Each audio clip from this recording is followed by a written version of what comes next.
بسم الله الرحمن الرحیم ګرانو کتونکو لفخان شیرپوسټ تاسو په خدمت کې حاضر دي. کتونکو نن به یو مهم پروګرام کو یو دغه پروګرام چې کوم دی دا په مامزه قومي جرګه باندې دی. مامزه قومي جرګه قیام په تنګي یورین کونسل کې یقینا چې دا د تنګي تحصیل لپاره او د تنګي یورین کونسل لپاره یو ډیره مهمه د خوش قسمتۍ او د خوشخبری ده. اکبر خان، نهار عالم خان، عاصم علي خان، مختیار خان، امیر نواز خان، حاجی دوست محمد خان او دغه شانتي نور مشران چې د دې مشري کوي.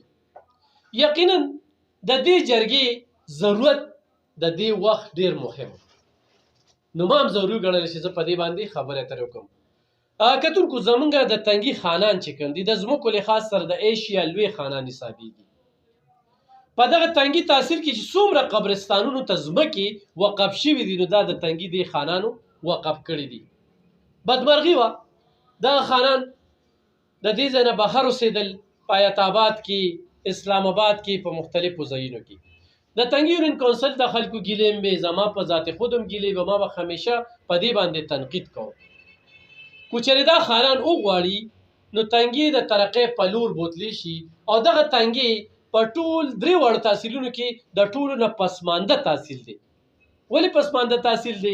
چې تنګي پسې موږ یو خبره کوو چې پخوا به قلبه وه، قلبې سره به یو چوکه وه، چوکه کې به ستن وه، هغه ستن چې به د غوی له وروړله نو غویان اڅاروي هغه به ویښ شو. دغه شانتې موږ تنګي خلک هم اودو زموږ د راویښېولو چې کوم دی نو څوکونه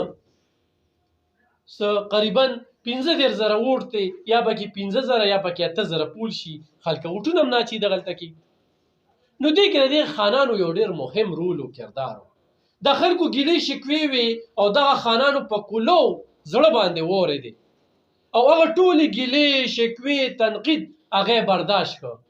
یقینا چې اکبر خان د ډېر وخت نه په دې کې لګیا دی او هغه سره دغه ملګري دی عاصم علي خان او موږ هم د ملاتړ اعلان په دې باندې وکړو چې د تنګي لپاره دا یو ډېره د خوشقسمتۍ خبره ده او د تنګي ترقي یقینا چې موږ به هر وخت وي چې ولې تنګي ترقي نه کوي، دلته سرمایه کاري ولې نه کیږي، دلته کې خلک کارخانې ولې نه کولاوي، دلته کې پیسې ولې نه بدلیږي. او ما همیشه چې کله ما د یتیمخانې دپاره ځای واغسته په تنګي کې نو ما په هغه ټیم کې دا ویلو چې الله پاک ماله وس راکړه خو چې تنګي خانان وغواړي نو داسې ډېرې یتیمخانې دلته کې کولاولی شي.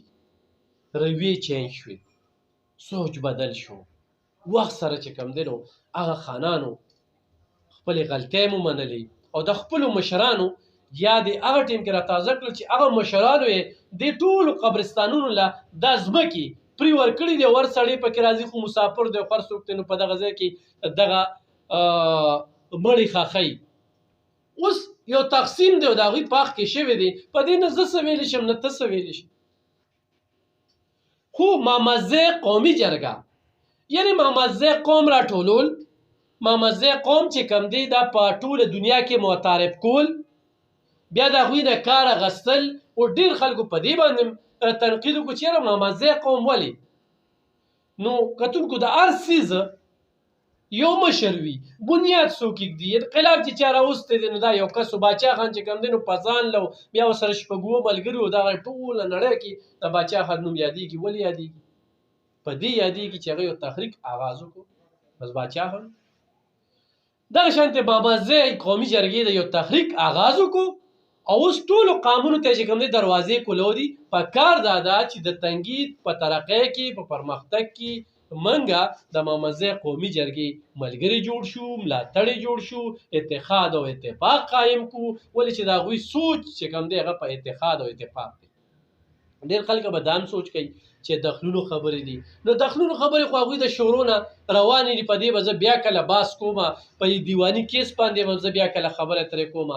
خو د قانون خبرې دي، عدالتي خبرې دي. یقینا دغه علاقه کې چې کوم دی کوم د تحصیل ناظم راغلی دی فیاض علي سالار، د هغه هم ډېرې ذموارۍ راغلي دي په سر باندې او هغه هم دا خبره کوي چې دا خبرې د خبرو د لارې ختمو. او پرون په دې مامزه قومي جرګه کې امیر نواز خان ډېره ښکلې خبره وکړه چې کومې خبرې په خبرو حل کېږي. په کار دا ده چې موږ خلکو او هغه ټولو خانانو چې کوم دی په هغې باندې یو ایکه وکړله. دا ډېره ښکلې خبره راله ځکه چې ډېر ښکلې خانان چې کوم دی نو د دې دنیا نه لاړل او دغه ځمکو نظر شو. ما پکې یو خان ولید 300 جریبه ځمکې وه او داسې څادر یې اچولو لکه یو عام سړی، زه ترې لږ ښه ښکارېدم. نو داسې خانان هم دي چې هغه بې کفنه غورې ښخ شو. دا دې خبرې ته وم. بهرحال دغه یو بیل باس دی په دغه ځمکو باندې کیساني دلته کې ډېره زیاته ده، د خانان دلته کې ډېر مسایل هم کې دي. خو دې وخت کې زه په تنګي یونین کونسل په اتفاق او اتحاد خبرې کوم، د تنګي په ترقۍ خبرې کوم، په یووالي خبرې کوم، په مامزه قومي جرګې باندې خبرې اترې کوم. یقینا دغه مشرانو له زه داد ورکوم او دا ورته وایم چې دا خبره په دې ځای باندې پرېږدی دی، څوک دنه خایجیک نه کي او هغه مشر په کار دی چې هغه خدمتي وي، هغه یو جذبه یې ځوانه وي او هغه واقعي په حقیقي معنو کې نور دغه هر څه راځي دا خلک خوښوي. خو 15 کسه ناست او خبرې کوي نو خلک یې ټول کوي چې دا مقصد څه دی، سوچ یې څه دی، په کوم مقصد روتلي. خو دې وخت کې دا خلک چې کوم دی په دې مقصد راوتلي چې موږ اتحاد او اتفاق او د علاقه دې کې چې دا څومره خلک دي طرفګرۍ دي هغه په خپلو کې ختمې کړو. او بل خبره دا ده چې وسلرونکي خلک چې کوم دی را پاسېدل، موږ دغه خبره ورته وکړه چې تنګي خانان غټې قلاګانې دي او په حیات آباد کې یا په بل ځای کې په 4.5 مرلې او 15 مرلو کور کې اوسېږي، د حجرې آبادۍ کې هغوی په دې باندې وکړه چې بالکل د حجرې به هم واتو، غم خادی به هم کوو، راځو به د خلکو سره به کینو، زموږ دا خلک په تکلیف کې دا نور تکلیف نه ورکوو، موږ به دې مخکې دوی راپسې وي. نو ډېره ښه جرګه وشوه، په سوونو خلکو په دغه کې ګډون وکړو. په دغې مې سره څو خبرې شریکولې، انشاءالله بیا به پې خبرې کوو، بیا به پې خبرې کوو چې کومه ترقي ورکړي په هغې هم خبرې تر کوو. ډېره مننه، خوشحاله اوسئ.